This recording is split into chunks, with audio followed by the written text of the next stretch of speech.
Magandang araw and welcome once again sa lagi niyong inaabangan. Walang iba kung hindi ang ating Lamon series. Ayan. Nung last na premiere ko, pasensya na kayo, nakalimot talaga ako. Kasi nasa labas ako.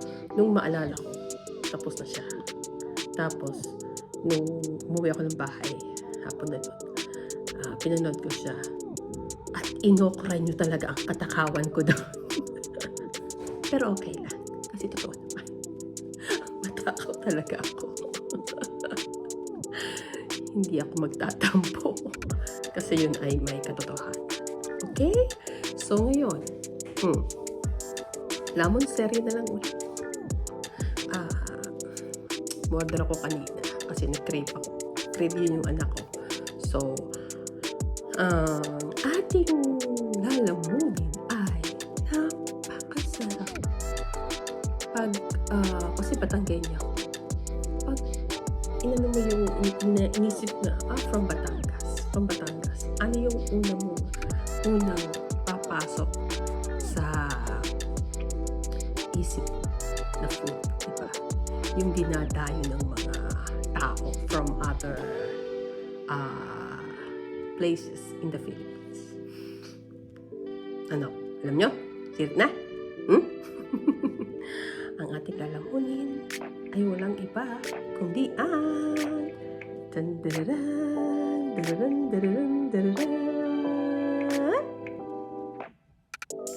lomi. Yes. Oops! Matatapon pa. Lomi. Ang lomi ng Batangas. Ayan. Actually, maraming nagbebenta ng lomi dito.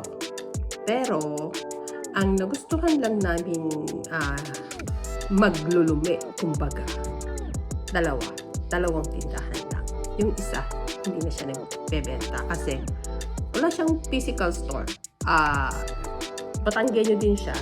Tapos, nagluluto lang siya sa bahay. Tapos, pinipick up lang namin sa bahay niya. Then, ito, yung nakita namin, na-try namin, meron siyang physical store. So, legit siya.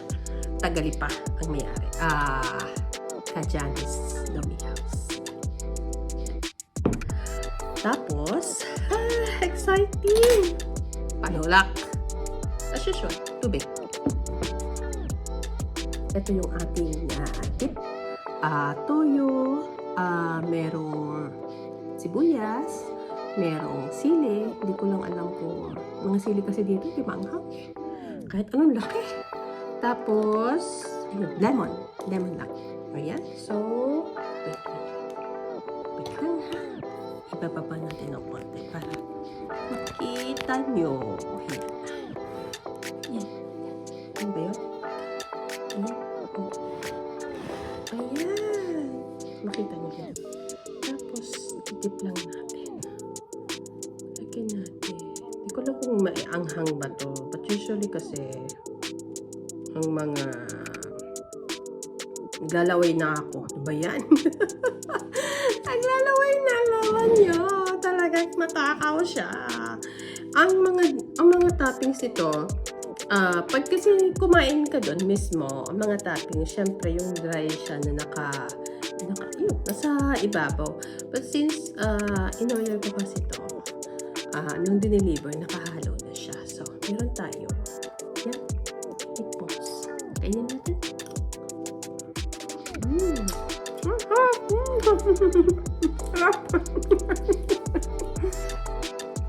Grabe.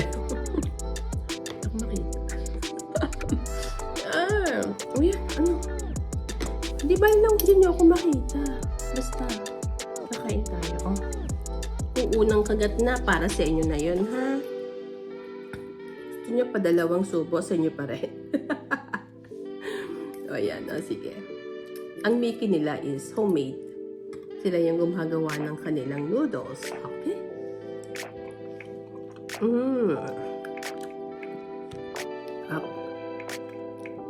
Kaya ko pa itong ubusin? Yes, of course. Kakayanin ko.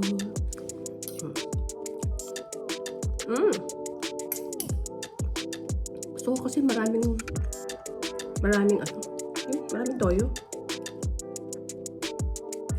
Gusto ko may konting anghang. Kaso hindi maanghang yung yung sili. Wala siyang anghang talaga. Konting-konting. Durugin ko pa kaya. Parang wala eh.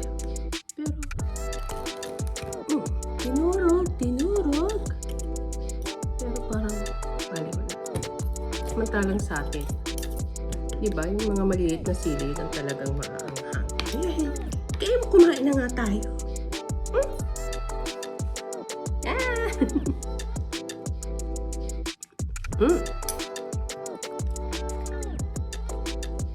Inalasahan naman ako konting kagat.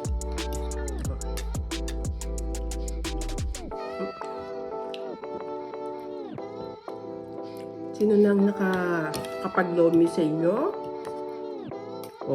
Relate ko talagang masarap ang lomi. Yung mga lomi sa Batangas, para makilala sila, mag-viral sila.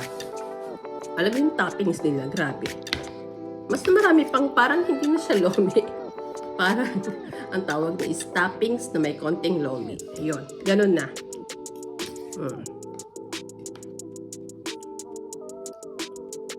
Yung talagang masarap yung lomi nyo.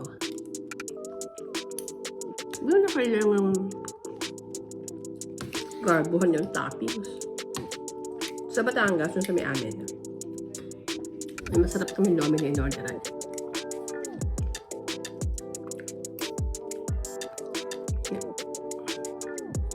Pag tuwing nagbabakasyon ako, order ako. Sarap talaga. Pero syempre, iba pa rin kasi pag doon ka sa mismong lumiandahay.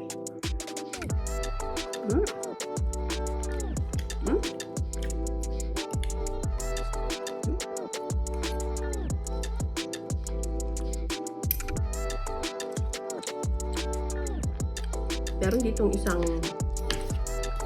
lumian na lapit sa amin. Pero hindi ko gusto lumin. Kaya tatsaga ako doon sa malayo.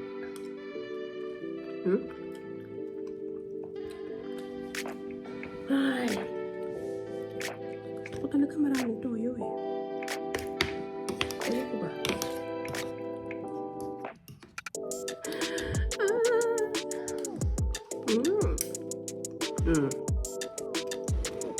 Yan. Ilabas ko yung mga comment ko kahapon. Tawa.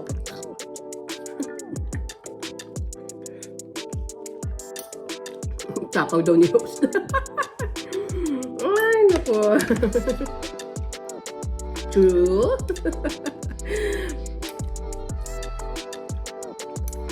Hindi ka naman kasi pwedeng magmukbang na hindi ka matakaw. Diba? Kailangan malakas ka kumain, matakaw kang kumain kung gusto mong magmukbang. Kasi pag mahina kang kumain, So, ano ba to? Hindi ko alam. Basta meron siya. Sarap to.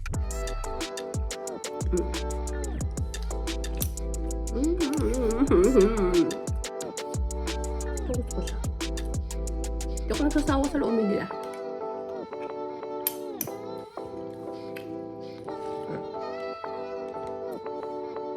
Toyo pa more. Actually, meron pa ditong chami.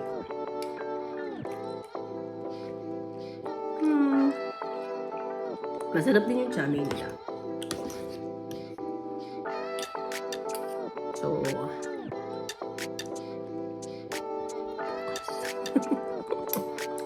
bukas ko siya mumukbangin. Ay, ang pahinga. Oh. Yan. Yan. Yan ang ulam.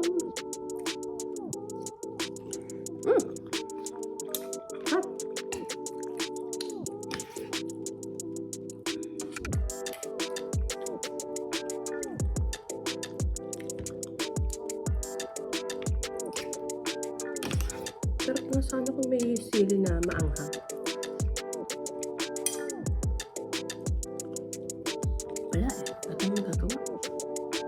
konti lang. Eh, ako na nga itong hindi naman talaga ako mahilig sa maanghang. Hindi ko kaya yung sobrang anghang, pero naghahanap ako ng anghang.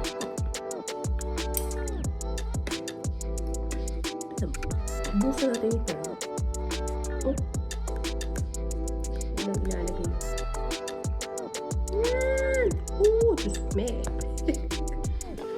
Charap, charap! Meatballs, meatballs.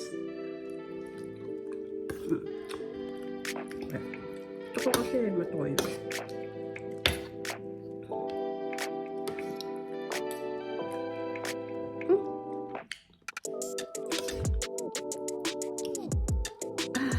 Ito yung tipo na, yung lomi na. Lagay mo sa ref kung may tira ka pa. Tapos, kahit makadalawang araw na masarap pa. Ganun siya.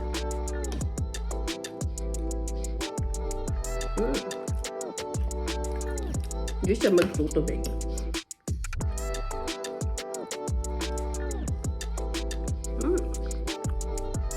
Huli, 10 minutes na pa. Ba yun? Bilis naman.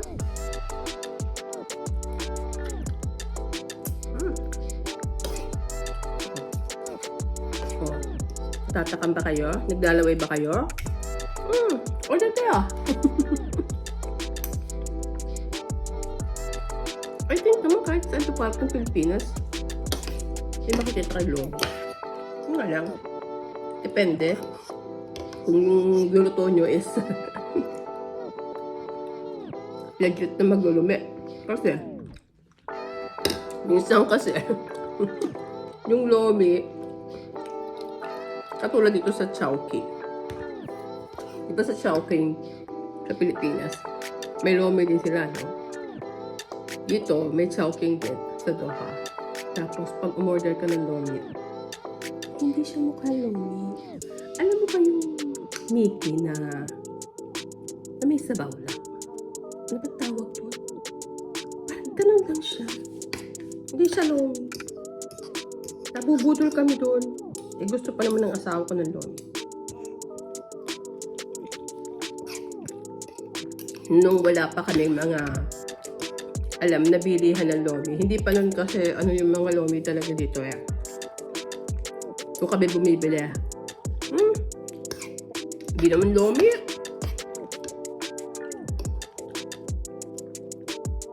Hindi pa rin kasal lomi. Ito. Legit talaga siya.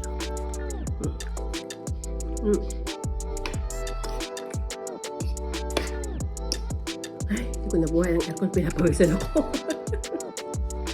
Pinapawisan ako.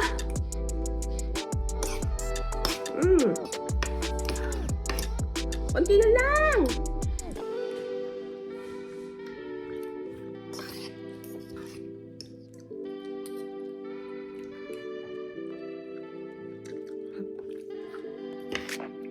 Kakahapi ang lumi.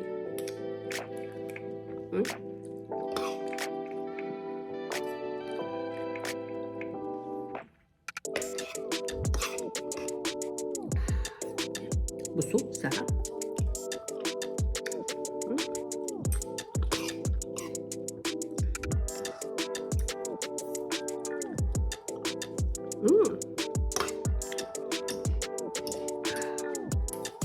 Bilis ah. Bilisan talaga.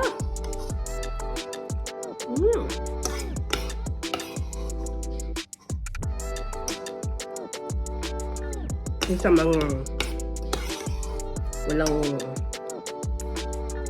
mabili ng domi pero magaling magluto. Hanap ko sa YouTube. Yak namang marami din doon. Hindi nagpapasarap talaga ng lomi yung kaldo. Yung sabaw.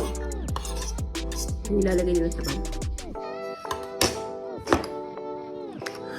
Success! Ayan! yan. Kita niyo naman, pwede na ako sa Olympics. Pinawisan ako doon. Grabe. Ang pawis ko. Tubig.